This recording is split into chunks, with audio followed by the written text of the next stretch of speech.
تین آیتیں سورہ احزاب کی یوں سمجھیے کہ نچوڑ ہے اس مسئلے میں. یا نساء النبی لستن کاحد من النساء، اے نبی کی بیویوں تم عام عورتوں کے مانند نہیں ہو. تو کیا وہ عورتیں نہیں تھیں؟ عورتیں تو تھیں. کیا ان کے احساسات عورتوں والے نہیں تھے؟ وہ تو تھے. کیا بات ہے، تم نبی کی بیویاں ہو، تمہیں اسوہ بننا ہے. ان اتقیتن فلا تخضعن بالقول، اگر تمہیں واقعی اللہ کا تقوی اور خوف ہے تو کسی اجنبی سے اگر بات کرنے کی ضرورت پیش آ جائے تو اپنی آواز میں لوچ مت پیدا کرو. فَيَطْمَعَ الَّذِي فِي قَلْبِهِ مَرَضٌ، کہ جس شخص کے دل میں کوئی روگ ہے، گندگی ہے، وہ کوئی آس لگا بیٹھے کہ یہ جو مجھ سے گفتگو کر رہی ہیں، جس انداز میں کر رہی ہیں، جس لگاوٹ کے ساتھ کر رہی ہیں، تو کوئی نہ کوئی موقع ہے میرے لیے. اِنَّا لِلَّهِ وَإِنَّا إِلَيْهِ رَاجِعُونَ. کرخت آواز میں بات کرو.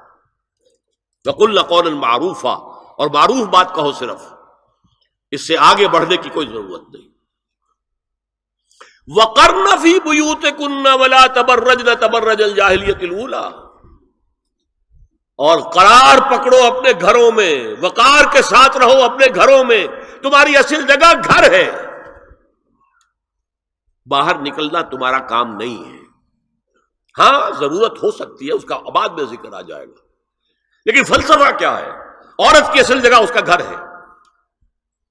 جو ڈیوٹیز کی تقسیم کر دی گئی ہے اللہ کی طرف سے، اس میں عورت کا اصل مقام اس کا گھر ہے.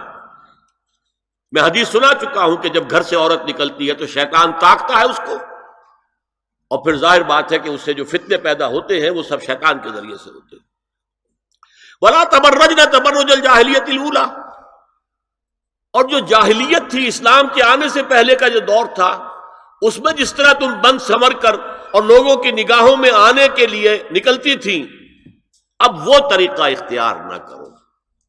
دیکھیے یہ بھی ایک بڑا نفسیاتی نکتہ ہے. مرد کے اندر قوت ہے، وہ اپنی قوت کا ظہور چاہتا ہے.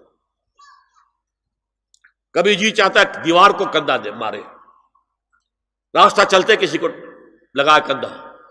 قوت ظہور چاہتی ہے. عورت کے پاس سب سے بڑا سرمایہ اس کا نسوانی حسن ہے. جسمانی طاقت تو نہیں ہے نا، اس کے اندر ایک ارج ہے کہ اپنے آپ کو ظاہر کرے. اس کا نام تبرج. بروج کہتے تھے ان برجیوں کو کہ جو فصیلوں کے اوپر ہوتی تھی. اور ظاہر بات ہے دور سے مسافر آ رہا تو پہلے تو برجی نظر آتی تھی نا، تو نگاہوں میں آنا، نگاہوں میں کھپنا، یہ تبرج ہے.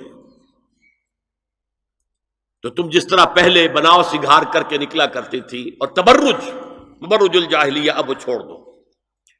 وَأَقِمْنَ الصَّلَاةَ وَآتِينَ الزَّكَاةَ، اور نماز قائم رکھو، زکوٰۃ ادا کرو. وَأَطِعْنَ اللَّهَ وَرَسُولَهُ، اور اللہ اور اس کے رسول کی اطاعت پر کاربند رہو. اب آئے الفاظ جو اہم ترین ہیں. انما یرید اللہ لیذھب عنکم الرجس اہل البیت ویطہرکم تطہیرا. اے نبی کے گھر والیو، اللہ یہ چاہتا ہے کہ تم سے ہر طرح کی برائی، ہر طرح کی ناپاکی کو دور کر دے اور تمہیں پاک کر دے. پاک کرنا کر، خوب خوب خوب خوب. تطہیرا، یطہرکم تطہیرا. کیوں؟ تمہیں نمونہ بننا ہے، تمہیں اسوہ بننا ہے. یہ الفاظ اصل میں آئے ہیں قرآن مجید میں ازواج مطہرات کے بارے میں. سارا جملہ چل رہا ہے یا نساء نبی سے. ہمارے کچھ دوستوں نے اسو کہا ہے کہ اہل بیت سے مراد حضرت علی، حضرت فاطمہ، حضرات حسنین ہیں. وہ بھی حضور نے فرمایا. میں نے ایک ٹی وی مذاکرے کے اندر بھی جب کچھ حضرات یہ کہہ رہے تھے کہ اہل بیت تو اصل میں وہ ہیں، میں نے کہا نہیں، اصل میں بیویاں ہیں لیکن وہ بھی اہل بیت ہیں. حضور نے ایک چادر میں جب سمیٹا سب کو، تو یہ بھی اللہم ہؤلاء اہل بیت، یہ بھی میرے اہل بیت ہیں. سلمان منا اہل البیت، سلمان بھی ہمارے اہل بیت میں سے، جو جتنا قریب ہوا. لیکن قرآن میں یہ لفظ آتا ہے صرف بیویوں کے لیے، ازواج کے لیے. یا ایھا الذین آمنوا لا تدخلوا بیوت النبی حتی یؤذن لکم. اہل ایمان، نبی کے گھروں میں داخل نہ ہوا کرو جب تک کہ اذن نہ دیا جائے. اور اس کے بعد فرمایا وَإِذَا سَأَلْتُمُوهُنَّ مَتَاعًا فَاسْأَلُوهُنَّ مِنْ وَرَاءِ حِجَابٍ. اور دیکھو اگر نبی کی بیویوں سے کوئی چیز مانگنی ہو تو پردے کی اوٹ سے مانگو. یہ حجاب کا لفظ آیا ہے جس کو کہا جاتا ہے کہ حجاب کا تو حکم قرآن میں ہے ہی نہیں. پہلے وہاں کے گھر کھلے ہوتے تھے، دروازوں پر کوئی پردہ وردہ نہیں ہوتا تھا، اور گھر کوئی کنالوں کے اور ایکڑوں کے تو نہیں ہوتے تھے، چھوٹے چھوٹے گھر. لیکن یہاں پر فرما دیا گیا پردے اس کے بعد سے، جب سے یہ آیت اتری گھروں کے اوپر پردے ڈال دیے گئے. اب ظاہر بات ہے کہ اس میں چہرے کا پردہ ہی ہوا نا، چہرے کا پردہ ہے حجاب. اسی کو حضرت عائشہ نے آیت الحجاب قرار دیا ہے. اور پھر دیکھیے جو ریئلزم ہے، ریئلزم میں نے کہا تھا نا کہ اللہ نے بھی فرمایا کہ سب سے زیادہ محبت انسان میں عورت کی ہے.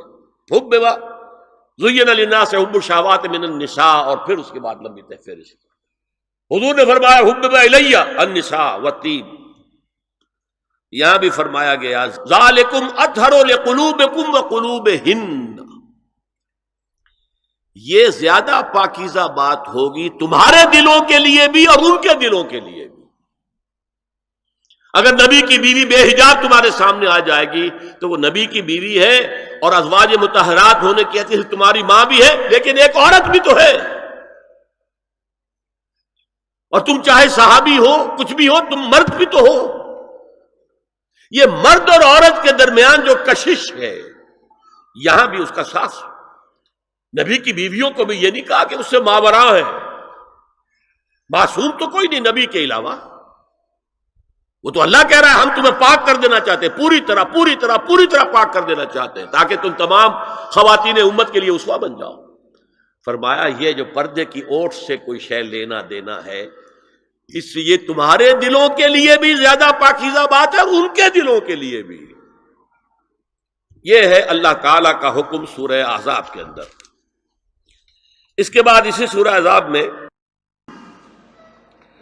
اس سے جو مستثنا ہے گھروں میں اذن لیے بغیر بھی داخل ہو سکے، جن کے سامنے ازواج مطہرات اپنے کھلے چہرے کے ساتھ آ سکتی تھی، ان کی ایک فہرست دی گئی. یہ مختصر فہرست ہے. لا جناح علیہن فی آبائہن ولا ابنائہن ولا اخوانہن ولا ابناء اخوانہن ولا ابناء اخواتہن ولا نسائہن ولا ما ملکت ایمانہن واتقین اللہ ان اللہ کان علی کل شیء شہیدا. کوئی حرج نہیں ہے ازواج مطہرات پر ان کے باپوں کے سلسلے میں. ابو بکر آئے تو جائیں سیدھے حضرت عائشہ کے حجرے میں، کون روکے گا؟